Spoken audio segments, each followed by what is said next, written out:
Bismillahirrahmanirrahim. Assalamualaikum warahmatullahi wabarakatuh. Alhamdulillahirabbil alamin.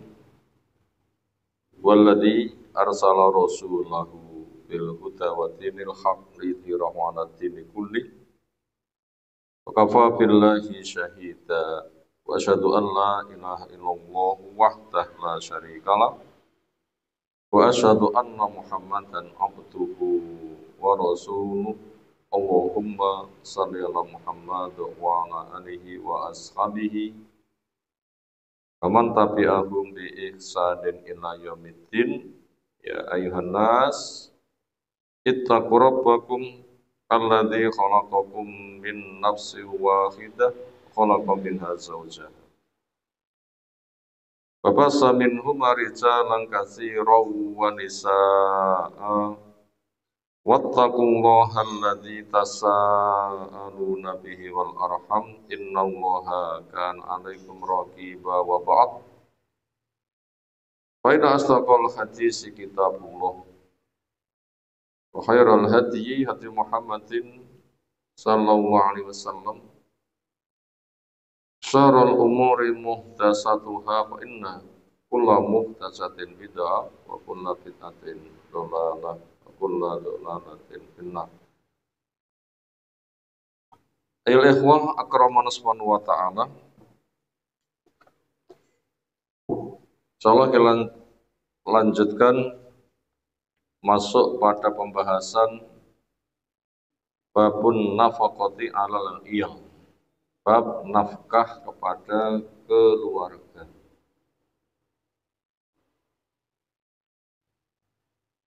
Kemarin telah kita kaji satu bab yang ke-35 tentang hak suami istri.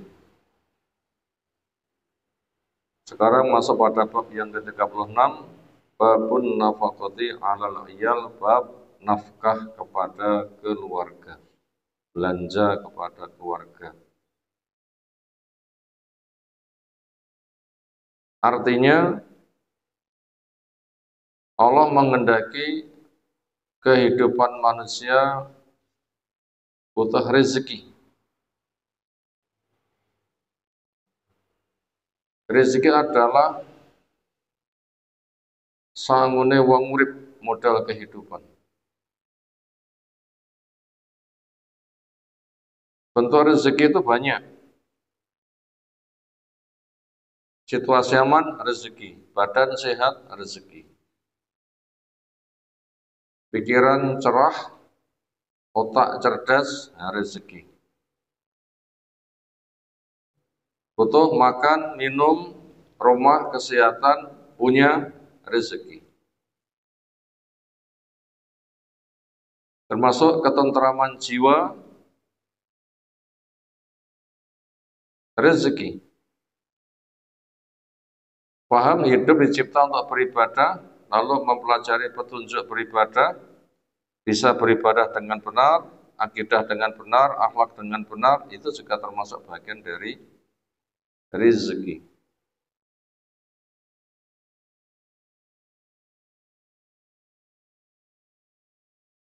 Yang semua itu kita membutuhkan. Dan Allah sudah menjamin cukup. Kemudian rezeki itu ada yang Allah berikan langsung tanpa perantara. Dan semuanya langsung menerima dan menikmati. Apa contohnya? Kokohnya langit, tenangnya bumi, segarnya udara, tersedianya air bersih. Ini Allah berikan langsung. Termasuk kita dicipta sehat, kita bisa melihat, mendengar, merasakan langsung, itu termasuk bagian dari rezeki yang diberikan langsung oleh Allah Ta'ala. Ada juga yang Allah berikan lewat sebab. Untuk menambah manfaat buat makhluk. Kenyang Allah memberikan lewat sebab, yaitu makanan. Sehingga bisa menikmati lezatnya makanan. Bahkan menjadi wisata tersendiri makanan. Wisata nopo? Kuliner. Dengan aneka ragam menu. Goyang lidah. Itu untuk nambah manfaat. Tanpa itu Allah membuat kenyang tanpa makan bisa. Cinten contohnya.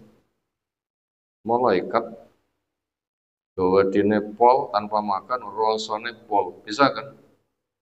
Memang la haula wala quwata illa billah. Jadi manusia dilibatkan di dalam sebab itu untuk nambah manfaat. Termasuk kerja itu juga tersama menambah manfaat. Karena kerja itu ibadah. Karena Allah perintahkan fantasiru fil ardi wabtagu min fadilah, supaya kamu bertebaran di bumi cari rezeki. Itu melaksanakan perintah, itu ibadah. Makanya kerjanya sing halal. Kesele juga termasuk berpahala. Tidak menimpa kepada orang Islam gundah, susah, gelisah, sampai terkena duri, itu akan menjadi penggugur dosa. Itu akan nambah manfaat. Termasuk yang Allah lewatkan lagi adalah rezeki keluarga itu lewat kepala keluarga.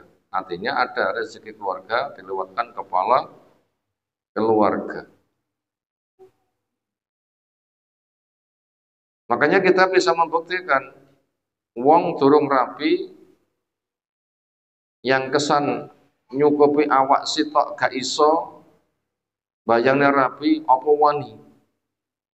Tapi kenyataannya ketika rapi betul, ya bangga entuk penggawean. Ya dirinya makan, istrinya juga makan, anaknya juga makan. Sing semula penghasilannya pas-pasan kok ya cek nyentel isang gitu kuwopo. Dari mana? Masing-masing itu sudah ada jatah rezeki ketika orang dibikin sebuah institusi. Di sana ada struktur organisasi.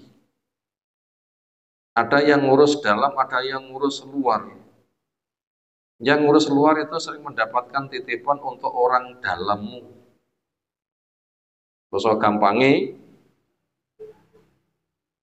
fulan ini rezeki jatuh di awakmu. Fulan iki rezeki jatah istrimu, tak titip nih awakmu. Fulan ini jatah rezeki nggih anak-anakmu, tak titip nih awakmu. Bahasa lugunya senada dengan itu.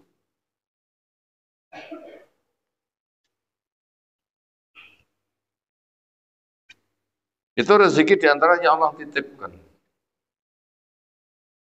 Fungsinya untuk apa? Untuk nambah pahala. Suami yang mendapatkan titipan rezeki untuk istri dan anaknya, ketika dia menunaikan dengan sempurna, sebenarnya hanya menyampaikan amanat, tapi dia dianggap memberi nafkah.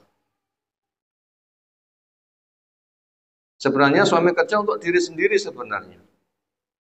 Kenapa untuk istrinya? Titipan. Kenapa untuk anaknya? Titipan.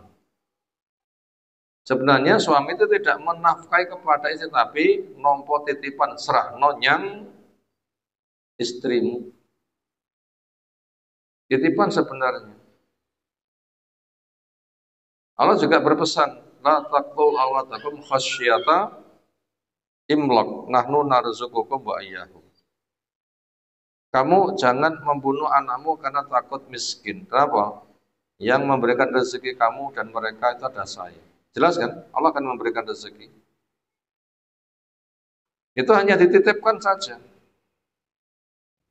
Makanya suami ketika menyerahkan jatah istrinya, anaknya, ya supaya yang baik dan jujur. Kenapa? Kayak Pak Pos ngeterne paket. Tapi ketika dia itu memang ikhlas jujur, dia tuh dianggap memberi nafkah. Dianggap memberi nafkah. Jadi semua itu dari Allah sebenarnya. Loh aku kan kerja. Lah kamu dimudahkan kerja gara-gara entuk titipan.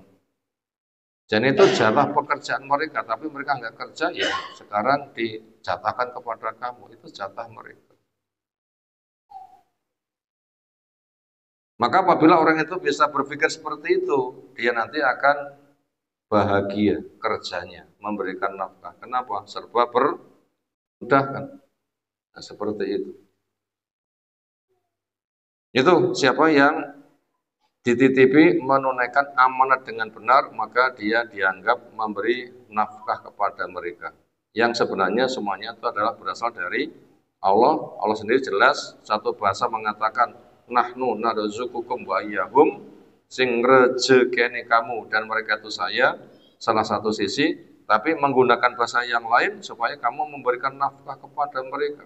Wa bima anfaqum min amwa lihim, karena suami itu memberikan nafkah loh. Allah akan mendudukkan masing-masing kan. Itu Allah sing menanggung, dititipkan kamu, kamu yang mau melaksanakan tugas, kamu dianggap yang memberi kepada dia. Berarti kan penghormatan, nambah manfaat. Makanya suami kerja itu amanat. Amanat untuk dirinya, amanat untuk istrinya, amanat untuk anak-anaknya.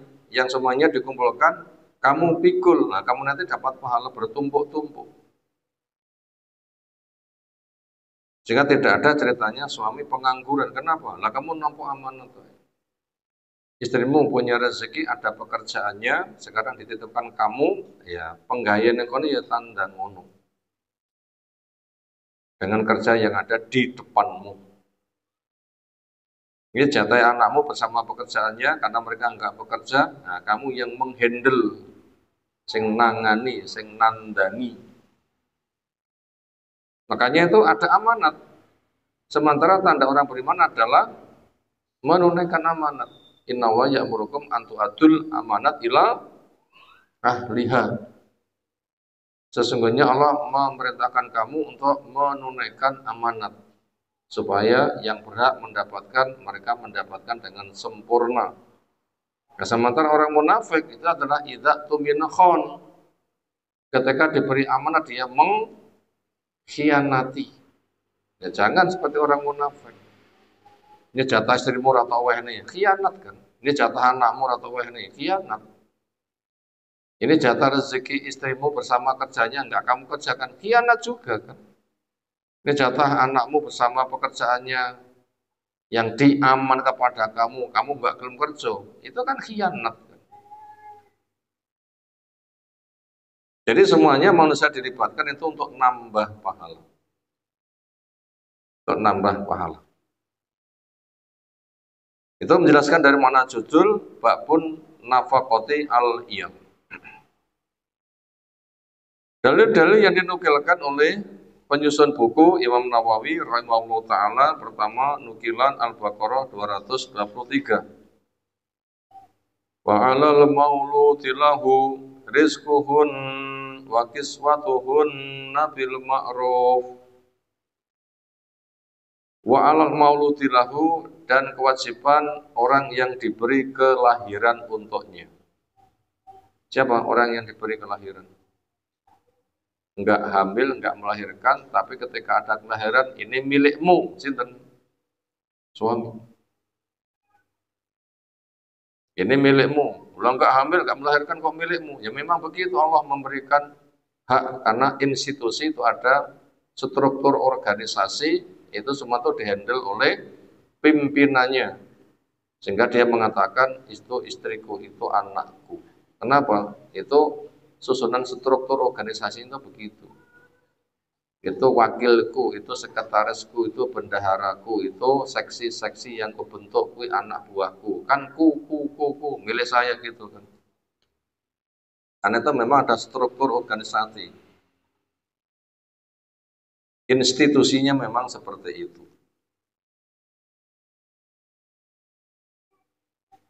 Dan kewajiban orang yang dia diberi kelahiran, yaitu suami. Sementara orang yang hamil melahirkan, dia telah melaksanakan kewajibannya. Kenapa kewajibannya? Hamil. Apalagi kewajibannya melahirkan. Apalagi kewajibannya menyusui.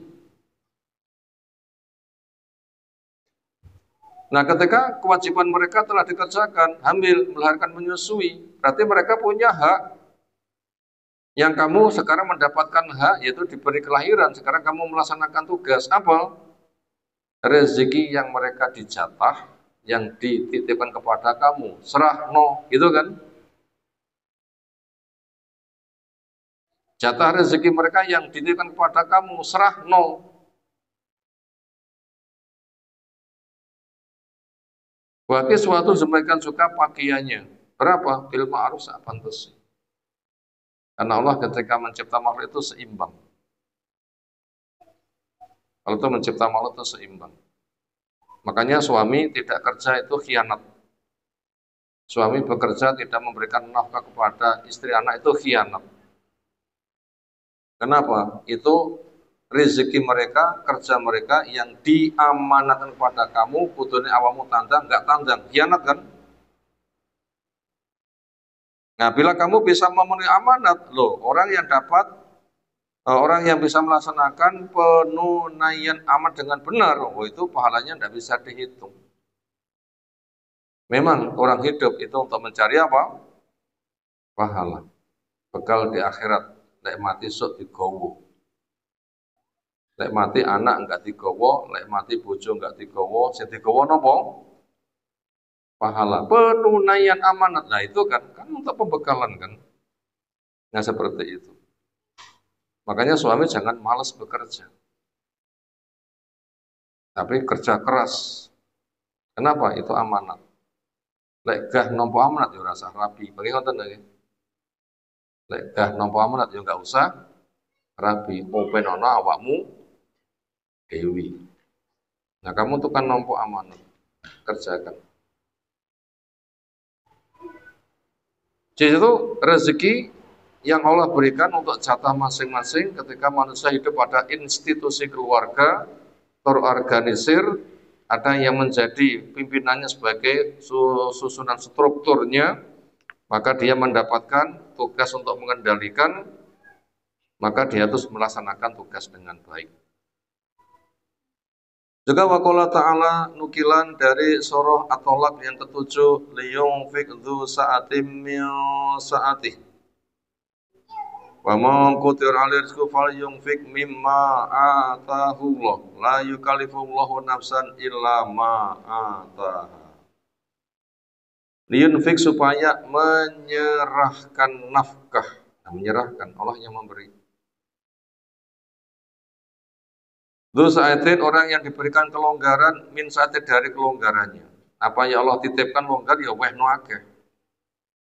Allah nitipi longgar ya serahno longgar. Waman kudiro alaihi rizqu, siapa yang disempitkan padanya rezekinya sing dititipake mek titik, falyunfik, maka supaya ia menyerahkan nafkah itu mimma atau dari apa yang Allah berikan. Berarti Allah yang memberi.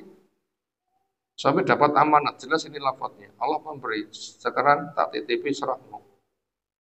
Berapa? Ya titipi akeh ya wehno akeh, titipi didik ya titip wehno didik. Iki bingkisannya paket, bobotnya 10 kilo. Diserahkan berapa? Ya 10 kilo. Asal diserahkan 7 kilo. Jangan ngentit. Iki paket, bobotnya 5 kilo. Ya serahkan 5 kilo. Ya sudah. Itu gambarannya, bahasa lugasnya seperti itu. Ini jelas Allah memberi. Kamu tinggal menyerahkan saja. Mimma atahullah, dari apa yang Allah berikan. Jelas Allah yang memberi. Maka rumongso para suami itu adalah melaksanakan amanat. Kamu nanti dianggap memberi. Maka itu bersyukur. Bersyukur. Dititipi longno dianggap kamu itu punya menyerahkannya. Berarti pahalanya besar. Cerai 1 juta dapat pahala 10 juta. Bahkan kelipatannya lebih gede kan. La yukallifullahu nafsan, Allah tidak memberikan tugas kepada seseorang illa kecuali ma'ataha, apa yang Allah berikan. Ya kamu ditugasi nyerana 10 kilo, nyerana 10 kilo, rasa tak tambahi. Kenapa? Ya mampumu memang begitu. Apabila kamu nambah, memang kamu itu berderma untuk nabung di akhirat. Tapi pun juga sesuai dengan kemampuan. Demikian juga wakola nukilan dari surah Saba yang ke-39 wa ma anfaqtum min syai'in fahuwa yukhlifuh. Wama dan apapun anfaktum nafkah yang kamu serahkan min syai' dari sesuatu jenis apapun, banyak nih macam nafkah, makanan, minuman, pakaian, berbagai macam pemberian-pemberian. Syai' itu nakirah berarti sesuatu yang diberikan macamnya banyak. Itu pemberian dari Allah dititipkan kepada kamu, serahno kepada alamat. Bila kamu menyerahkan, kamu nanti akan mendapatkan ganti bahwa yukhlifu. Ento tak serah nih, bukan nyantai, engko ditambahin nih. Ento tak serah nih, engko ditambahin nih. Kenapa? Ini janji dari Allah. Bahkan nanti gantinya lebih banyak, bukan sebatas materi. Sewu, balik sewu. Mancing untuk 1.000, diwan 1.000, sesuk untuk 1.000. Gak itu saja, tapi juga ada nilai plus pahalanya. Yang mati nanti di bawah. Berikutnya kita membaca nukilan hadis. Pertama, an Abi Hurairah Abdurrahman bin Sakhar At-Tausi radhiyallahu anhu qala dawuh Rasul sallallahu dinar anfaqtahu fisabilillah yang kau serahkan infak untuk kepentingan jalan Allah, untuk kepentingan ketaatan. Tolong menolong untuk sukses ketaatan butuh dana, nah, kamu mendanai. Apa yang Allah titipkan, nah kamu serahkan untuk ta'awun tolong menolong. Wa dinarun anfaqtahu dan 1 dinar kau serahkan infak fi raqabatin untuk memerdekakan budak. Wa dinarun dan 1 dinar tasaddaqta bihi ala miskin, 1 dinar yang kamu sedekahkan dengannya pada orang miskin. Ini bukan 1 dinar, jenis dinar. Berapa? Ya terserah. Setengah ya mungkin, 1 ya mungkin, 5 ya mungkin, 1.000 ya mungkin. Tapi itu jenis dinar. Jumlahnya berapa? Beraneka ragam. Wa dinarun dan dinar anfaqtahu yang kamu serahkan infak ala ahli kepada keluargamu. Ketika orang itu dititipi akeh, tugasnya ya akeh. Sebagaimana pesan Allah lewat lisan Nabi SAW, wa ati kulati hakin hakoh, masing-masing pihak yang punya hak beri haknya. Haknya fisabilillah, haknya miskin, haknya memerdekakan budak, haknya keluarga. Masing-masing itu ada hak-haknya. Kamu dititipi, serah nokono, serah nokono, serah nokono. Nah, penitipan yang ada itu yang pahalanya paling besar itu penitipan untuk siapa? A'dhamu ajron alladzi anfaqtu ala ahlik. Sing paling gede pahalane infak yang kamu serahkan bila si penerima itu keluargamu sendiri. Jadi duit nggih blonjo wong omah, duit tinggi kepentingan bangun masjid, fakir miskin dan macam-macam, podo-podo 1 dinar, maka mana yang pahalanya paling besar? Untuk keluarga. Kenapa? Karena secara penugasan yang wajib dikerjakan, fardunya fardu ain. Secara penugasan dan itu diwajibkan, fardunya fardu apa? Fardu ain. Jadi suami ngopeni istri anak itu fardunya fardu ain.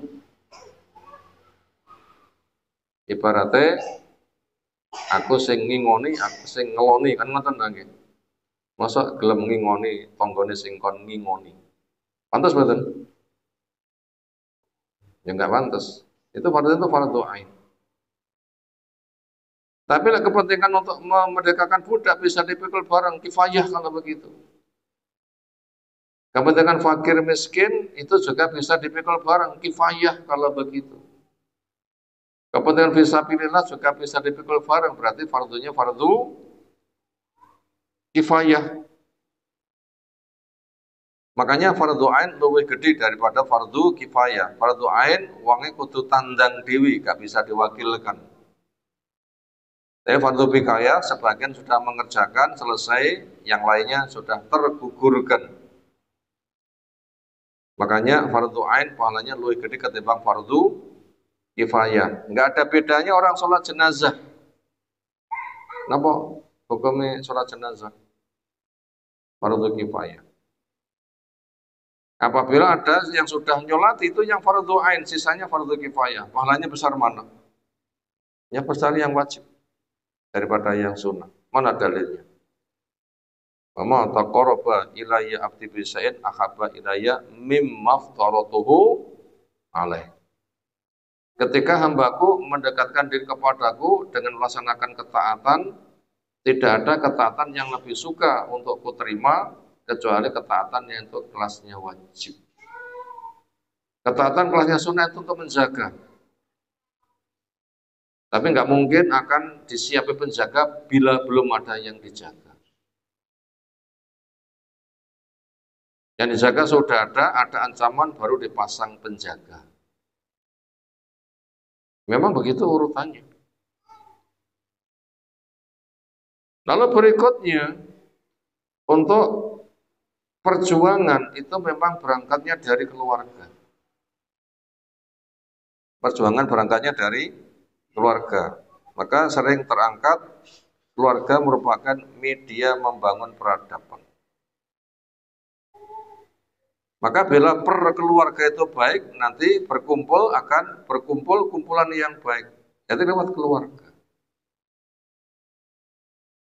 Makanya keluarga itu digambarkan sepotong bata merah. Ketika membangun rumah, berapa puluh ribu dibutuhkan bata merah. Banyak. Keluarga itu sepotong. Bila potongan-potongan bata merah itu bagus, nanti ditata juga hasilnya bagus. Bila potongan-potongan bata merah itu jelek, ditata juga hasilnya jelek. Keluarga A apik, keluarga B apik, nganti 40 keluarga. RT ini apik kan ya? Keluarga A broken home, keluarga B broken home, sa RT 40 keluarga broken home KB, terus nanti geger. Makanya membangun peradaban itu lewat keluarga. Nah, karena membangun peradaban lewat keluarga, makanya memberikan nafkah keluarga itu memang dasar, fondasi. Makanya fungsi fondasi itu paling gede. Kenapa? Terbangunnya yang lain-lain itu di atas fondasi. Makanya nanti bisa infak fisabilillah itu keluarganya mapan. Bisa infak untuk ngurusi pemerdekakan budak itu keluarganya mapan. Bisa infak untuk ngurusi orang miskin itu keluarganya mapan. Kenapa? Banyu milih itu dari yang jauh atau dari yang dekat dulu. Namanya banyu merambat, ngerembes ya dekat dulu. Akeh malah merambah kemana-mana, akeh milih kan gitu kan sing cedek dhisik. Makanya memberikan nafkah kepada keluarga itu pahalanya paling gede. Maka keluarga harus diberi duluan. Yang wong liya itu adalah ketika enek barang turah.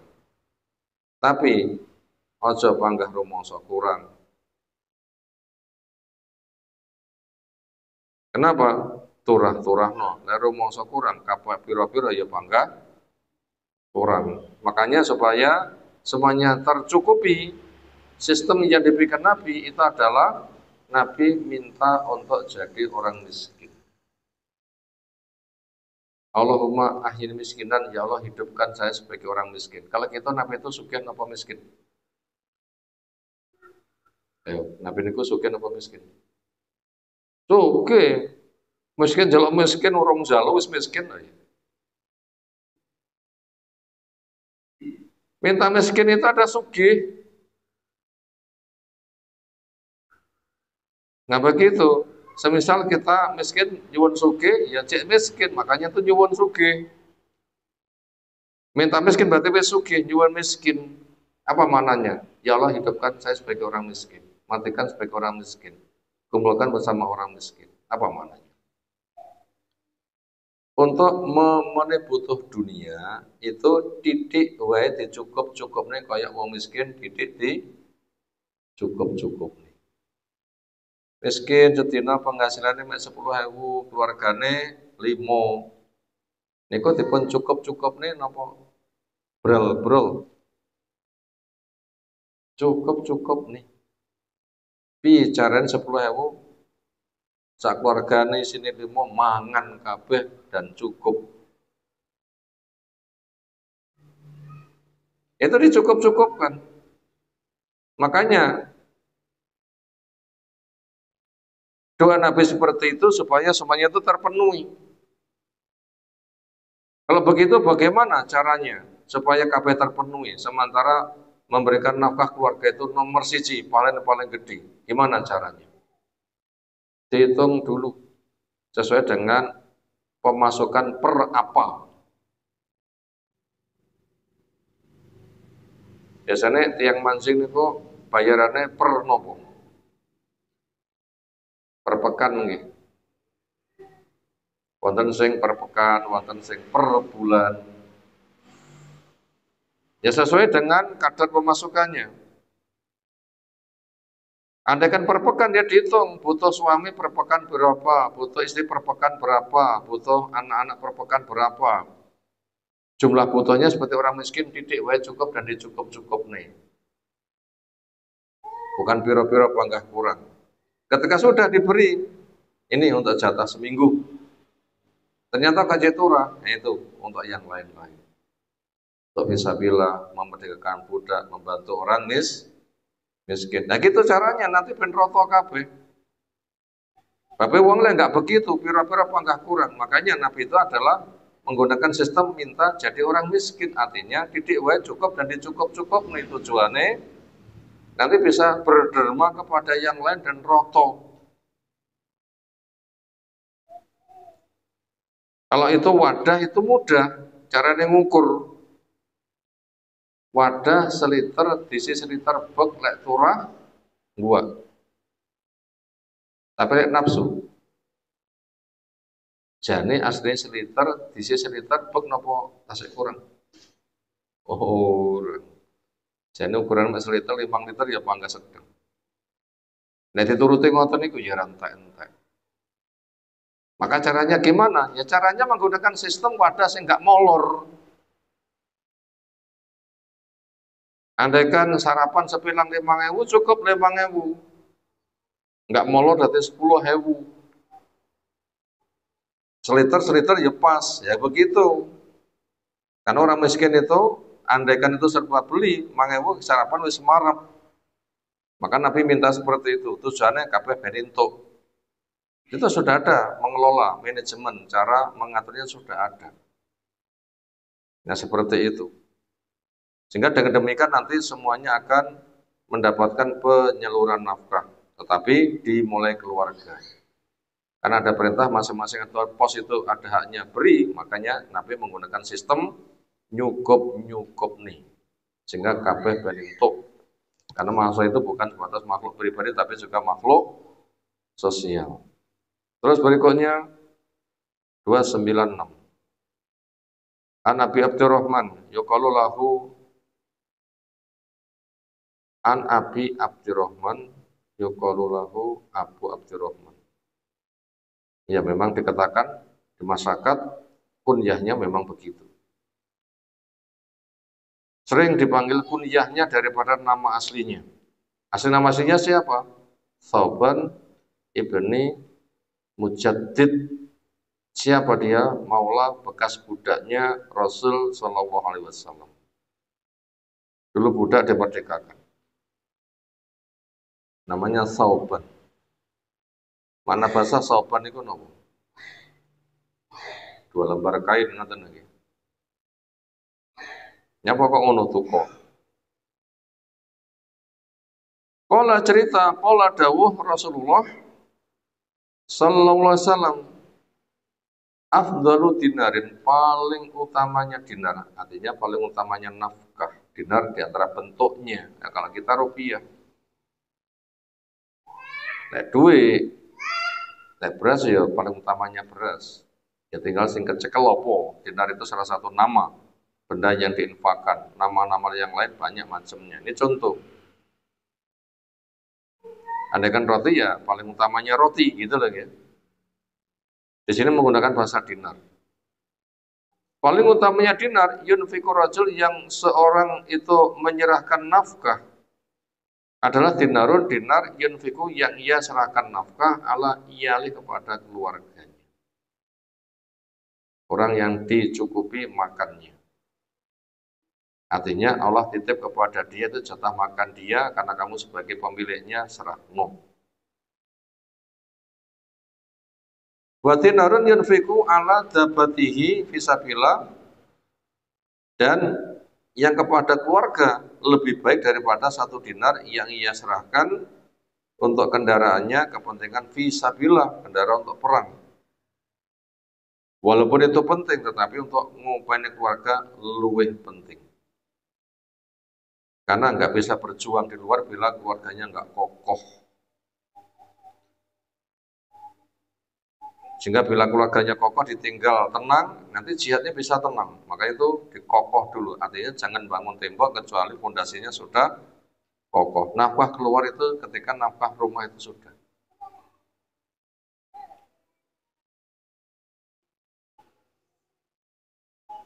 Ibaratnya tiang niku menaik badhe rabina, lek ngopeni bojo siji wis tora, ya silahkan nanti ngopeni bojo kedua. Nah ngopeni bojo siji aja koret-koret, bojo loro terus malih.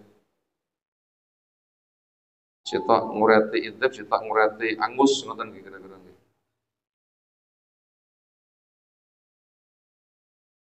Korete jerone renek korete ngesori. Ndak pondase belum dibangun masang tembok, ngopeni bojo siji resa ngoseni bojo loro terus piye? Loh kae cukup. Pencukup itu Allah. Tapi ada kecukupan lewat sebab. Kamu bila dilibatkan lewat sebab, ya harus memiliki teori cukup.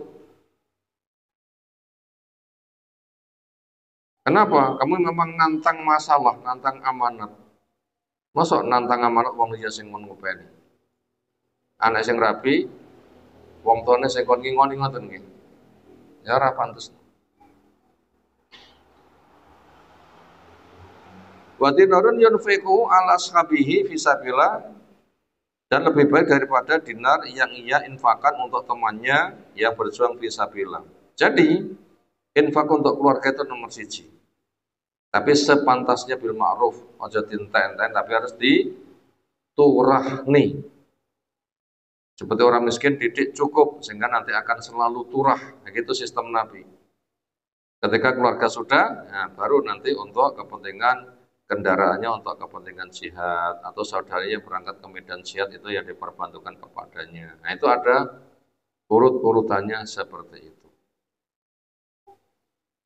297 An Ummi Salamah radhiyallahu anha qalat, qultu, saya matur, ya Rasulullah SAW, hal li ajrun, apakah ada pahala buat saya fi bani Abi Salamah, untuk anak-anak suamiku yang telah meninggal. Suamiku namanya Abu Salamah. Suamiku meninggal, dia punya anak dari saya, nikah dengan saya, Allah berikan anak. Sekarang suamiku meninggal, berarti anak ya saya sing ngopeni. Lah saya open-open anak suami, ya anakku dewi. Tapi itu nisbatnya anak suami. Nisbatnya anak suami, tapi jenenge anake dewi. Apa saya dapat pahala? An unfiqo alaihim, ketika saya memberi nafkah kepada mereka. Walastu bitarikihim hakadha wa kadha. Walastu bitarikatihim hakadha wa kadha. Dan saya bukan orang yang memberikan peninggalan mereka begini-begini. Innamahum baniya, sungguhnya mereka juga anak-anak saya. Artinya untuk jatah nafkah itu memang kewajiban dari suami. Dan saya nggak memiliki. Makanya itu bila ada kewajiban suami. Tapi ketika suami nggak ada, akhirnya saya yang menghandle. Pada itu kewajiban suami. Apakah saya yang menghandle ini mendapatkan pahala? Pakola jawabnya 6, ya tentu. Lagi buat kamu, ajru ma'anfaqti alaihim, mendapatkan pahala apa yang kamu infakkan kepada mereka, muttafaqun alaih, disepakat atasnya oleh Imam Bukhari Muslim. Sebelumnya rawahu Muslim. Yang pertama tadi adalah rawahu Muslim, Imam Muslim meriwayatkannya.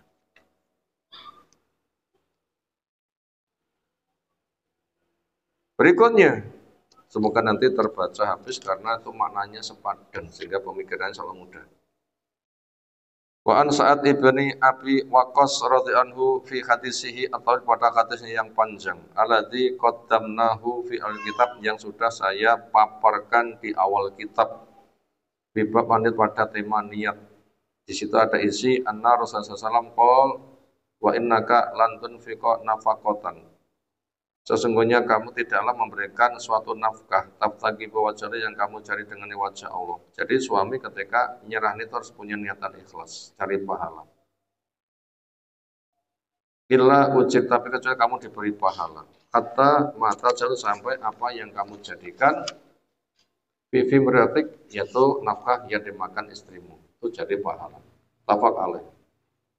299 an Nabi Mas'udin Al-Badr radhiyallahu an Nabi sallam qol idza anfaqa rajul, ketika seorang suami menyerahkan nafkah ala pada keluarganya, nafaqatan sebuah nafkah yahtasibu yang ia mengharapkan pahala. Wa hiya lahu shadaqah, itu dianggap sedekah dari dia. Jadi menyerahkan tolong ya. Tapi itu dianggap dari dia, muttafaq alaih. Yang ke-200 an Abdullah ibn Amr ibn al-As radhiyallahu anhuma qala dawuh Rasulullah sallam kafa bil mar'isman, cukuplah orang itu memikul dosa ayyudhi'a man yakut, ia telantarkan orang yang ia mendapatkan amanat untuk memberi makan. Ini jatah makan untuk istrimu, ini jatah makan untuk anak-anakmu. Allah menitipkan kepada kamu serahno. Nah, ternyata enggak serah nih. Berarti khianat. Sehingga kerja enggak mau, ketika dapat sesuatu enggak diberikan pada mereka, itu khianat. Itu sudah cukup menjadi pembelenggu dosa buat dia. Makanya suami itu tidak boleh cedil. Kenapa? Kamu itu Pak Pos hanya mengeterni saja, tidak boleh khianat. Tuntut nanti.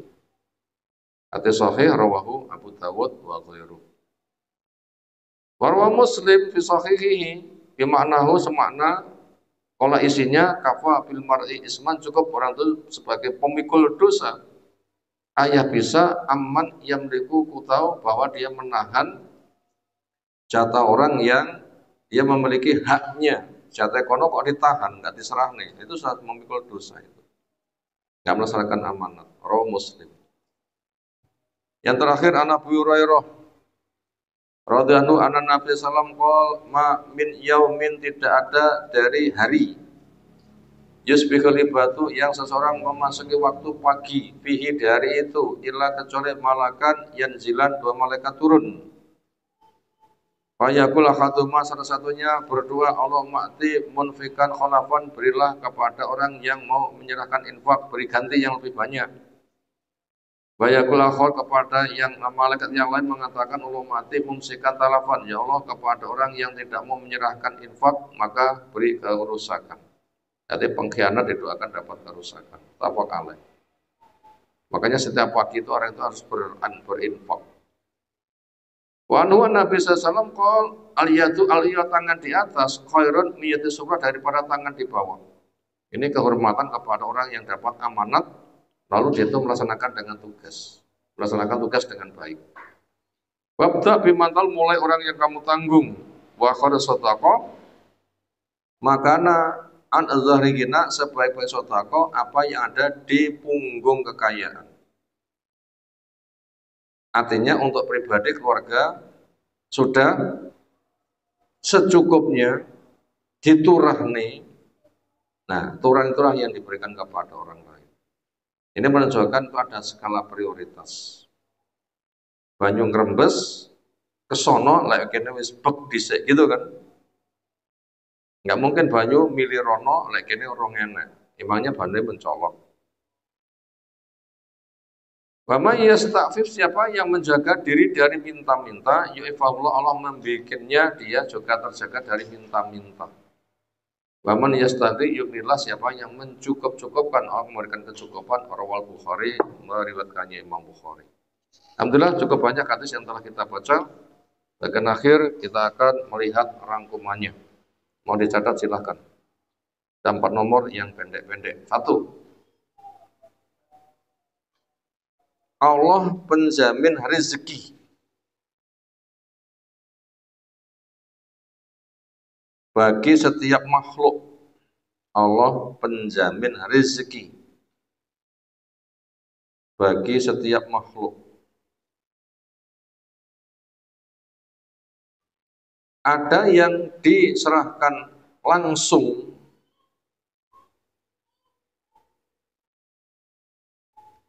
ada yang diserahkan langsung, ada yang dititipkan.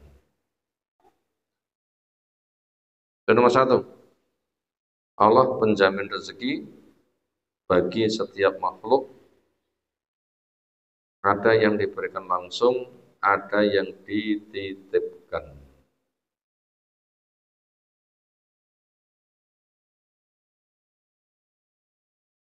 Yang diberikan langsung ya ada langit, bumi, air, jipuk dewe, angin, itu diberikan langsung. Yang dititipkan adalah jatah rezeki istri, jatah rezeki anak, itu dititipkan kepada qawwam, penanggung jawab keluarga. Ar-rijalu qawwamuna 'alan nisa. Makanya suami itu sebagai tempat penitipan.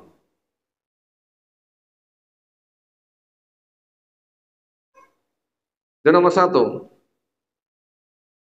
qawwam agar amanah.